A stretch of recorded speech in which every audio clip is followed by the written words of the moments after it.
Baahubali the epic అనే పేరుతో బాహుబలి 1, బాహుబలి 2 కలిపి ఒకే సినిమాగా అక్టోబర్ 31న రిలీజ్ అవుతుంది. బాహుబలి 1 650 కోట్లు, బాహుబలి 2 1810 కోట్లు కలెక్షన్ చేసి ఇండియన్ బాక్సాఫీస్ను షేక్ చేసిన సంగతి మనందరికీ తెలిసిందే. ఇప్పుడు రీ రిలీజ్ కూడా పెద్ద రికార్డ్స్ను క్రియేట్ చేస్తుందా లేదా అనేది అందరిలో ఆసక్తి కలిగిస్తుంది. ఇండియాలో ఇప్పటి వరకు రీ రిలీజ్లో ఎక్కువ కలెక్షన్స్ రాబట్టిన సినిమా సలాం తేరీ కసం 50 కోట్లను వసూలు చేసింది. ఆ తర్వాత తుంబాడ్ 38 కోట్లు, గిల్లీ 32.5 కోట్లను వసూలు చేసింది.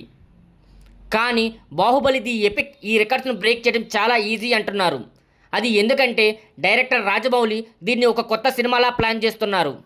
కొత్తగా ప్రమోషన్స్ కూడా చేస్తున్నారు. మనం చూడని కొన్ని కొత్త సన్నివేశాలను కూడా ఈ సినిమాలో జోడించారు.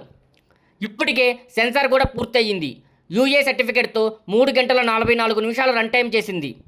ఓవర్సీస్లో అడ్వాన్స్ బుకింగ్స్ కూడా స్టార్ట్ అయ్యాయి. అవి మంచి నెంబర్స్ కూడా వస్తున్నాయి. ఇన్ని ప్లస్ పాయింట్స్ ఉన్నాయి కాబట్టి ఈ సినిమా గట్టిగా 100 కోట్ల మార్క్ అందుకుంటుందా లేదనేది ఇప్పుడు హాట్ టాపిక్. అది కానీ జరిగితే రీ రిలీజులకు కొత్త బెంచ్ మార్క్ అవుతుంది. ఇక చివరిగా ఈ సినిమా కలెక్షన్స్ను బాహుబలి 1 ఖాతాలో వేస్తారా లేదా బాహుబలి 2 ఖాతాలో వేస్తారా అనే డౌట్ ఫ్యాన్స్లో ఉంది. మీ ఆలోచన ఏంటో కామెంట్లో చెప్పండి.